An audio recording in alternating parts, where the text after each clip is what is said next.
Okay, so it's day after the show. It's about 6:15 in the morning, and I thought I'd just do a quick video before everybody gets up, and well, first of all, say hi to and nice to have met some of my friends that turned up: Phil, Mike, Lloyd, and a few other people that I forgot to mention or don't know their names of, but it was nice to see you. Yeah, hats off to Squeaky Clean Dave, because he's always there working, handing out flyers, helping the event, and I think he does that all for free. So he's always there putting his effort in. So that's really good of him. So what I learned yesterday is some of the reasons why people often get lines with their tools, right? So quite often they're using the accelerator. I mean, I could talk about the pole work as well, but let's just talk about the simple stuff, the hand work. So a lot of people are using the accelerator, and to be honest, it's not the best tool to learn hand work with. So one of the reasons is the handle is often used like this, and this is really steep for any squeegee channel for a lot of the time, but especially for this particular channel. So one reason why people often get lines is this position here, which is why I don't use it like that. Another reason is they go far too quick, right? So I have to say, slow down. You slow down, you'll speed up. The reason why you'll speed up is because you won't be getting all the mistakes. Yeah, and obviously, when they're working right next to me, because when people say, look, I'm having difficulty with my squeegee work, I said, well, when you come and visit, you won't, those problems will stop. And obviously, if you've got a dodgy, broken or damaged rubber, that's going to give you lines, but that will give you lines whatever. So make sure your rubber is in good condition. So basically the two main reasons is they're going too fast and the angle is too steep, right? As I said, if you work like everybody else on YouTube, you're kind of going to get the same kind of results, especially if you're going to be using a channel like this. So number one, if you're going to use this handle, which I don't recommend for most window cleaners, have it flat. Because if you're flat, you stop working here, you start working here, right? That's the difference. The great thing about using this particular tool is I turn really quick, because I've got, first of all, flat, and I've got it half pivoting, half rigid, right? So most window cleaners are using a rigid tool like this, and it's a bit more laborious on the turns, it's slower on the turns, which is a good thing when you're starting off, right? But over time your wrist will start overworking. So I want my tool to get this window cleaned as quick as possible to look kind of like this.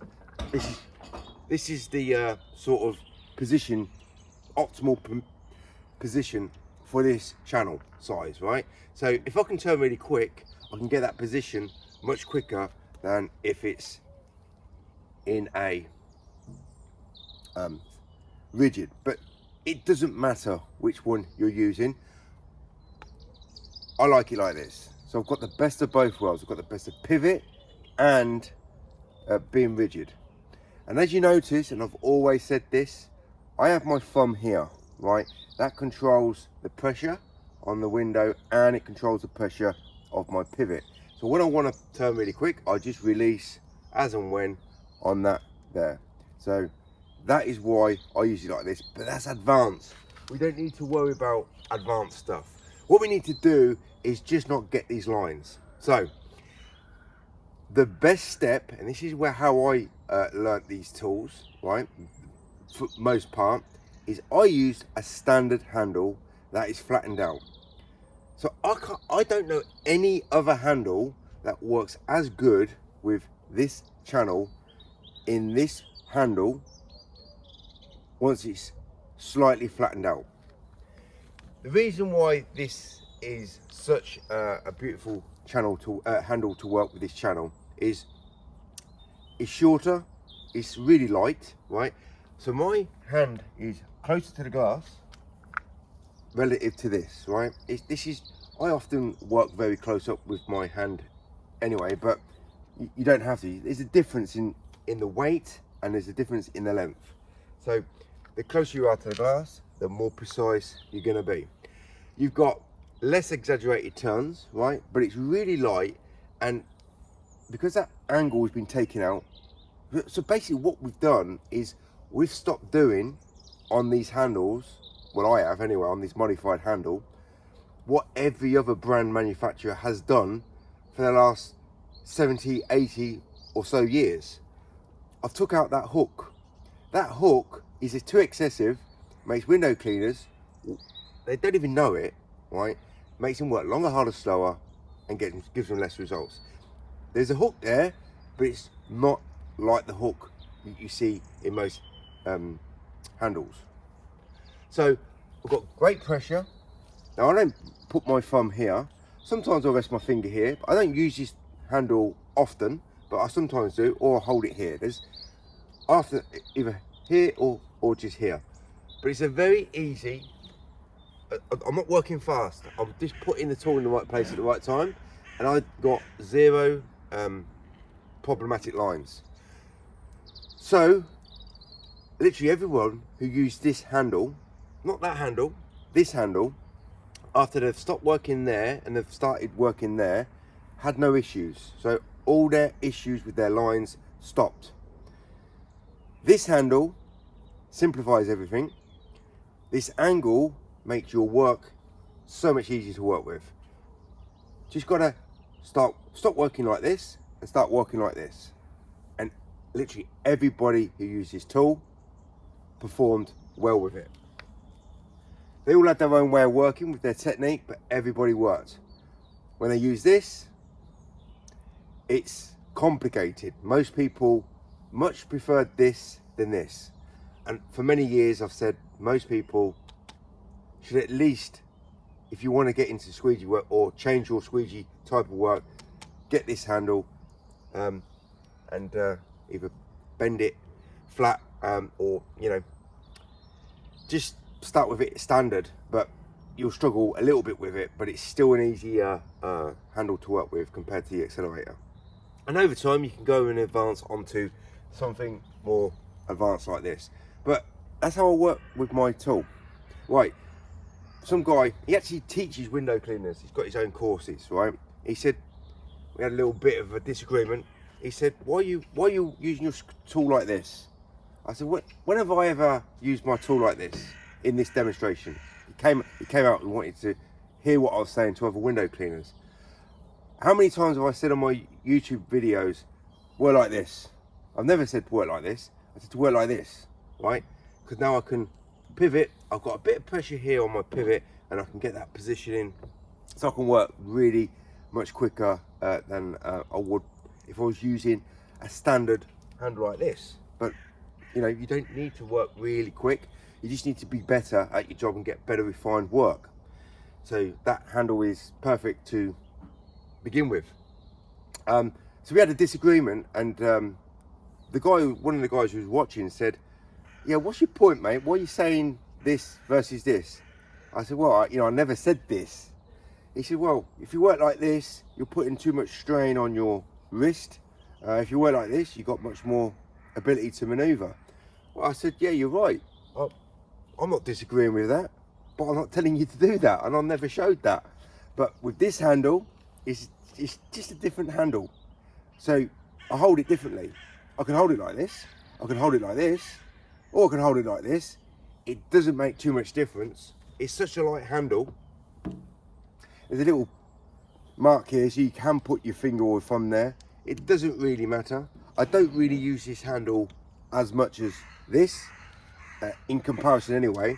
So, I mean, if you're using it every day, maybe you shouldn't use it like this. I'm not in disagreement with what he's saying, but he was trying to make out that I'm telling people to work like this. And hey, I'm the guy who teaches how to work 5 times quicker than the average window cleaner, not that guy.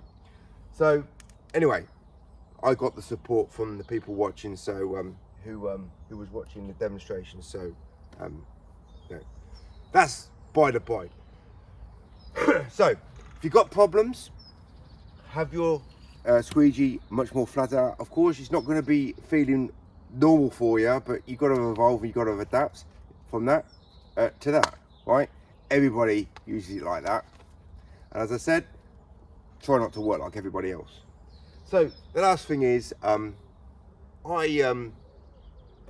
get so many requests to say, especially when I'm at that show, why don't you do these training courses? Well, I do these training courses once a year at these shows, and many people said I'm going to come, and you know I'm going to you know sort that out with my issues with my squeegee. And that's the problem with trying to organize stuff. This is why I don't want to do these courses, because I get so many people requesting and saying, oh well, yeah, I'll do this, I'll do that, but when it comes down to the crunch, it ain't going to happen. I bought a load of tools. People said, oh, I'm going to buy this tool off you, I'll buy that tool off you. When it comes down to the crunch, they don't. So yeah, it's I'm very reluctant to do these courses. I'd like to do them, but how do I organize them? How do I set the venue up? How, you know, there's so many moving parts to this problem, right? And what benefit do I get out of it? I don't get any benefit out of it. What benefit do I get out of this video? Is it promoting my business? Is it promoting the liquidator? Well, you can buy as many liquidators as you want. It doesn't benefit me whatsoever. The only reason why I make these videos, and the only reason why I attend these shows, is because I'm the guy responsible for this channel and for this handle. And if you go out and buy it, it's expensive, especially the handle, and you can't use it, or you're not getting the benefit out of it. Mormon ain't going to help you. The window cleaners in America ain't going to help you. All they're going to teach you is how to work longer, harder, slower, and get less results. It's down to me, innit? So the only satisfaction I get is for that person to say, I listened to what you said, I've changed a few things, and now things are working for me. Thanks. That's the only benefit I get. But then I've got another 100 or so people saying, I keep getting lines. So stop getting lines. Don't go so fast. Use a more simple handle. Flattened out if necessary. If you're using this handle, flatten it out. You don't have to have it pivoting. You can have it still stiff. Change your angle from there to there. Slow down, as I said, and the problems will cease as long as your rubber is not damaged.